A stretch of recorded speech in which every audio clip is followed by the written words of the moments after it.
Hi everybody, it's about 11 o'clock on Christmas Day 2014. I just finished editing the video for the Oliver video that you're about to watch, and I just want to take this opportunity to thank everybody for watching these videos, and to let you know this is going to be the last Oliver video for a while. This video contains some video that I shot this fall, and it was the last of the work that I did on the Oliver for this year as far as any kind of repairs. And I really didn't do much as far as repair in this video. The first part of the video is going to be a brief bit about the brakes. I had started to look at the rear brakes and quickly decided that that was going to become much more involved than I wanted to get into this late in the year with winter on its way. So then it's going to transition into I did a little section on where I messed around with the RPM on the engines, the idle RPM on the engine to see whether or not I could resolve an issue with the shuttle shift, and that also didn't really end up going anywhere. But I figured I'd put this video up and just wanted to again mention that this will be the last Oliver video for a while because we are now into winter, and although we haven't had any snow yet of any no accumulation in this area, which is unusual for this late in the year, it is getting cold. And again, today we had unseasonably very high temperatures for Christmas Day.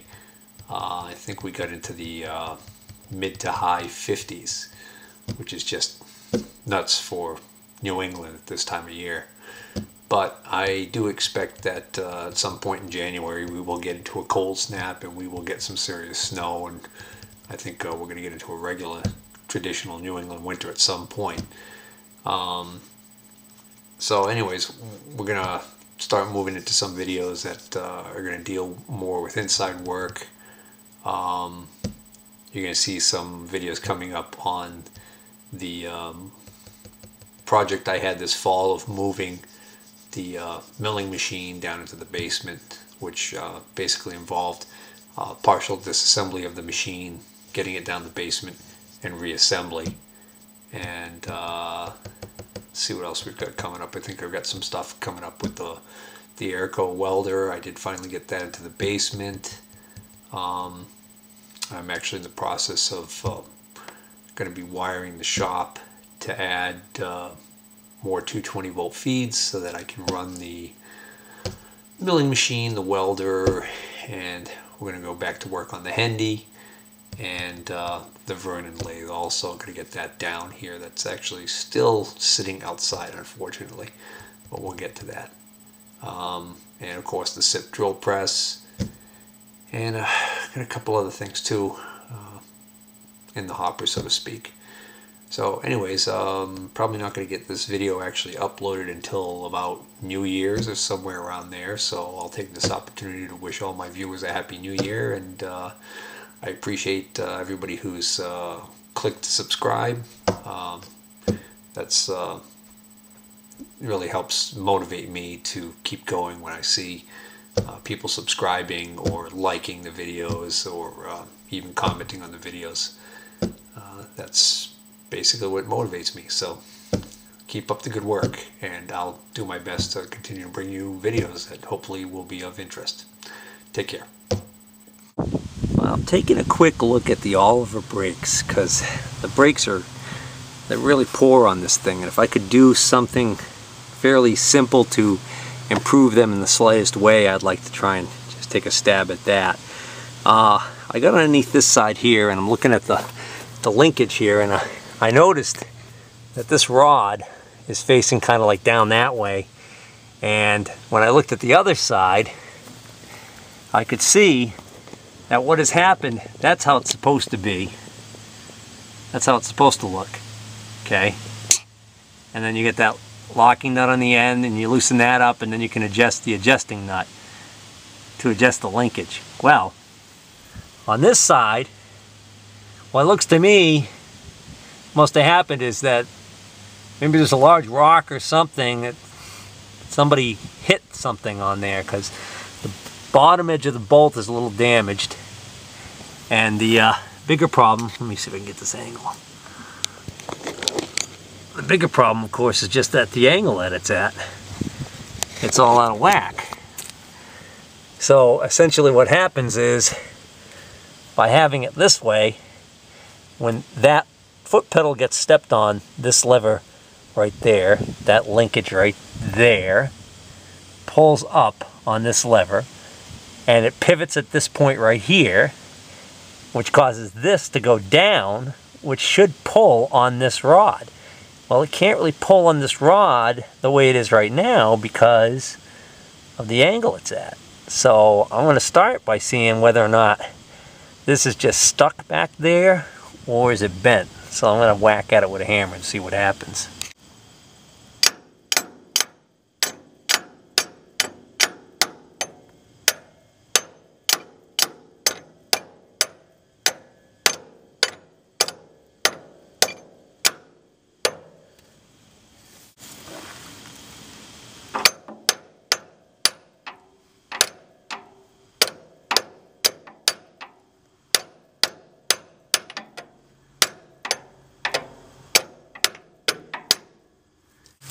Can't tell if that was bent or what the deal is there.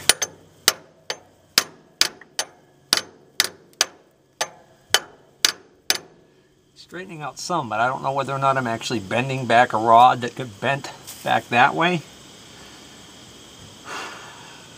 or if that's just pivoting down.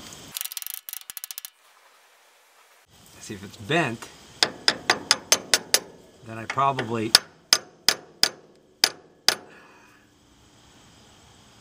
running the risk of snapping that if I keep pounding on it and trying to bend it back. And also, I don't know about how out of adjustment this is. A really bad spot to get at. It does look like it's straightened out some. I mean, that could go down way far down before that even starts doing anything as far as pulling the brake on this side. Or if I put a pry bar behind here, I can get it in that groove right there and maybe bend it back that way. Alright, let's see what I came up with here.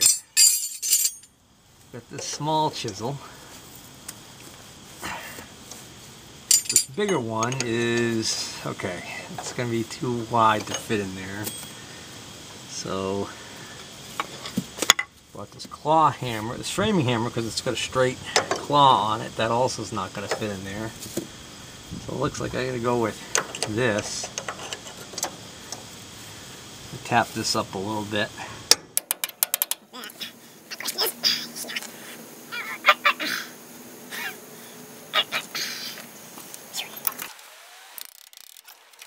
Alright, well,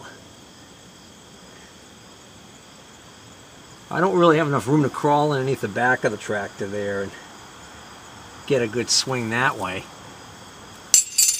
Unless I use the stabilizer arms to raise the tractor up off the ground, but I'm really not thrilled with the idea of putting my body underneath there, just in case. I just wondered if the wedging action alone would actually bend that back, but it's not.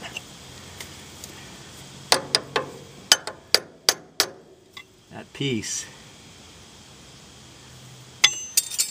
is strong.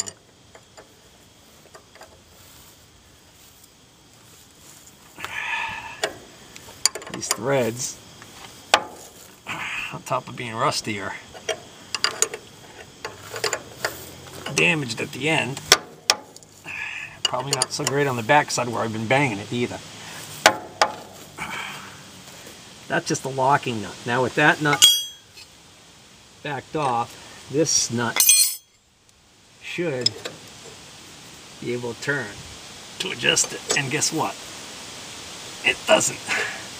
That was a shock.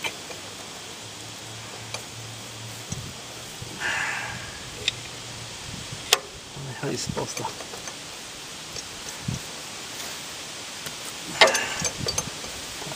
and get this on there.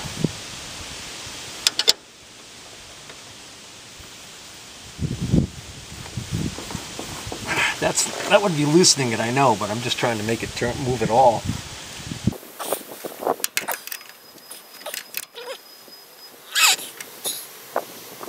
Alright, so maybe if I put a 7/8 socket on there and my impact driver, maybe that'll make it turn.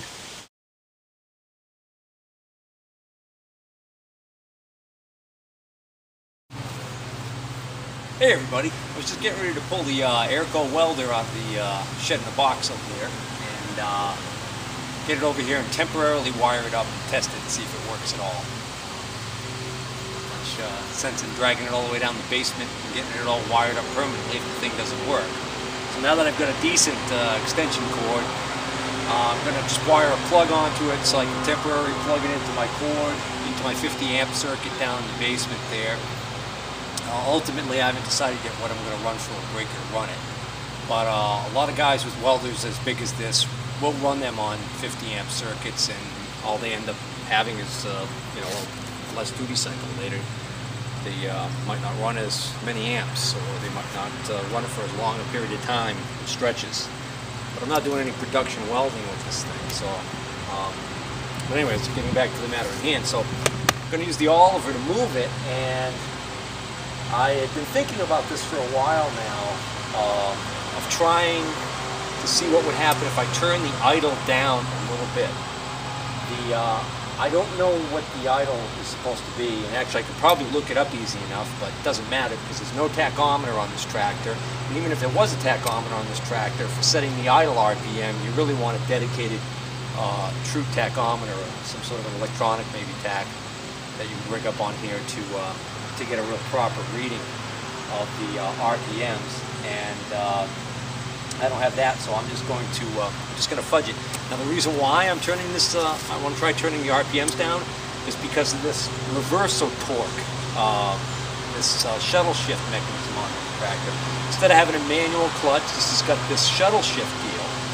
Basically, it's got what amounts to a torque converter, and what happens is when the engine RPMs are below a certain point, that torque converter should not be locked up, and it shouldn't be wanting to move the tractor forward. And then as you increase the RPMs, the torque converter will start to send power to the transmission and move the tractor. Well, ever since I've owned this thing, I've noticed that when it's in supposedly the idle position of the accelerator linkage, whether it's the hand throttle or the foot pedal, that if it's in gear, as soon as you put it into the shuttle shift into forward, it lurches forward a little bit.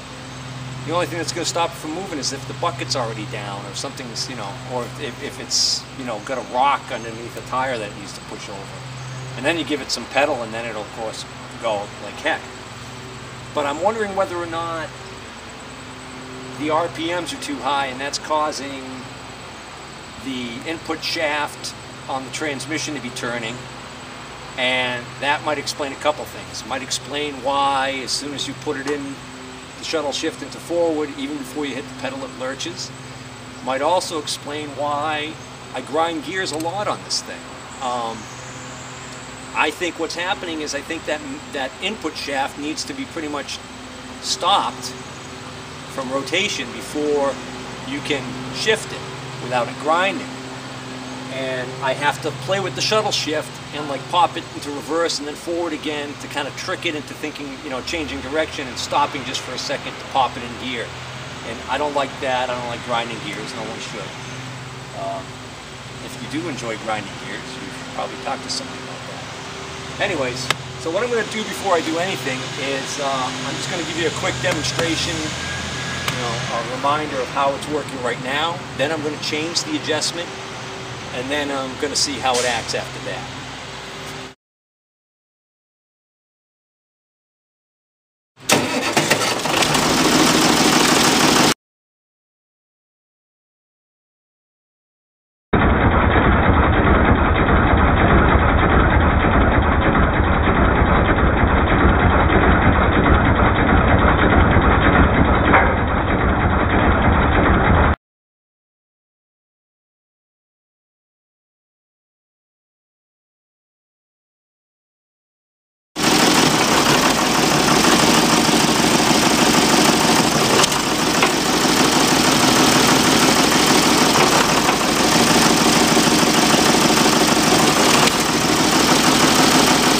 Okay, so it didn't grind when I was putting it into first, which was nice. It doesn't do it every time, but as soon as I put it into forward, tractor moves forward, and put it in reverse, tractor moves backwards. So what I'm going to do is I'm going to give you another. I'm going to change the camera angle here and show you what I'm going to touch. Okay, so here is the famous Master, also known as Stanadyne, DB series fuel injection pump. If you haven't seen my other videos where I tear this down, if you're working on one of these and you want to see the inside of one, you can check out my videos on that. They're in the Oliver series. I forgot where they start, but whatever number they start at, there's probably 20 videos on that, because I basically take this completely apart, buy new parts and seals, put it all back together, and anyways, it seems to be working correctly. And I'm not touching any of these adjustments that are internal to the pump. For instance, right here, here's a lock nut and an adjustment right here. I'm not going to mess with that. I forgot, offhand I forgot what that's for, but I remember seeing in a manual somewhere online what that did. I'm not going to mess with any of that. All I'm going to touch is this exterior linkage. This is the linkage going to the throttle, and this linkage, it's got this weird spring deal here, and then when the travel reaches far enough, it moves this inner linkage right here, okay? And what that does is, this is the throttle. So what you've got is, you've got two adjustments here. You've got this bolt here with a locking nut, and this bolt here with a locking nut. Now this bolt here with the locking nut, this is your max RPM. Basically, I can't have that go any further than that, because this end of the bolt stops this right here. Consequently, on this side, this is your minimum RPM, or your idle. So when this linkage isn't doing anything or pulling on this at all, by spring tension, this arm comes back and rests at this point. So if I loosen this locking nut, which I think is, yes, 3/8. If I loosen this locking nut and turn this screw out, I'll be able to drop the RPMs down. So I'm going to drop the RPMs down a little bit and see what happens.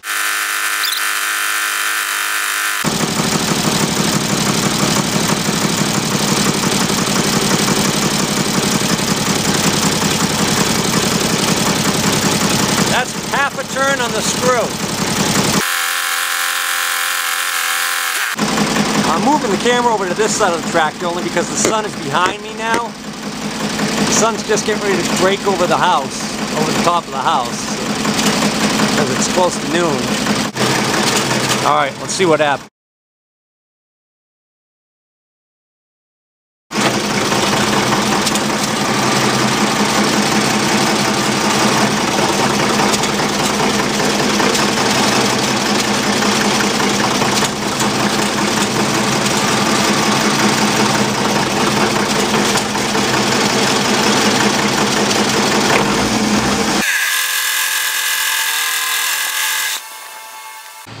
No difference whatsoever.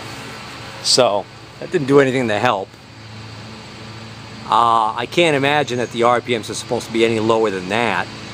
I'm thinking if I go any lower on the RPMs than that, I might actually not be able to sustain combustion, because the engine's a little tired. Not a little tired, a lot tired. Oh, what the heck? Let's try that.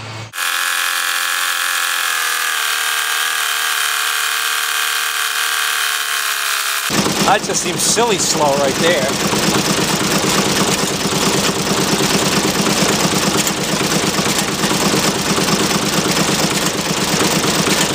I can almost count.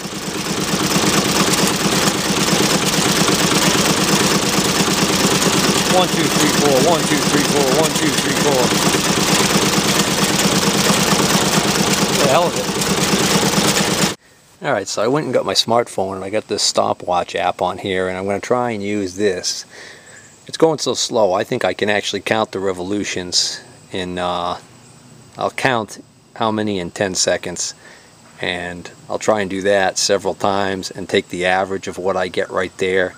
And then if I do that, multiply that by 6, that should be how many revolutions I have in 60 seconds or in 1 minute. RPMs, revolutions per minute. Seems simple enough.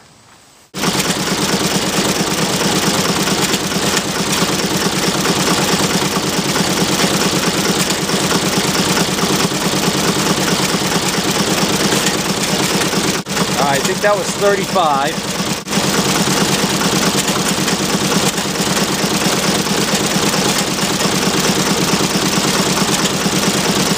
So every 10 seconds I get 45 RPMs.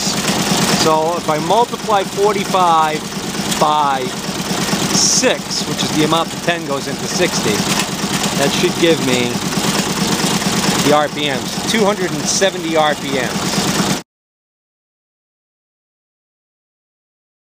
I wonder what the service manual says. Well, I just went in and I found my owner's manual, and there's a section in there with specifications, and under diesel engine it's supposed to be 650 RPMs. I had to go and double check that because my IT manual that I have actually said 675 RPMs, and I thought, oh, that's a lot higher than what I just figured, so that can't be right. Sure enough, it's supposed to be 650. A gas engine is supposed to be around like 350, 375. So either I've got the RPMs way lower than what the specs call for right now, or my calculations are wrong, which is entirely possible. I thought of another way that I might be able to actually do this. I'm going to actually film a section of the motor with just the motor running, and then what I'm going to do is I'm going to use the editing software, carve out exactly 10 seconds of video, slow that video down, listen. I'll be able to very easily count. Matter of fact, I could even do one better than that. I could actually take 1 minute of video of this thing running, slow it down, and count the thump, thump, thump, thump, thumps. Well, why wouldn't that work?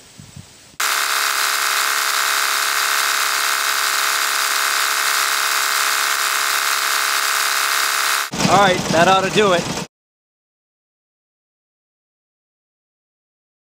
Alright, now the only thing I didn't do was see whether or not at this RPM it still moves without accelerating.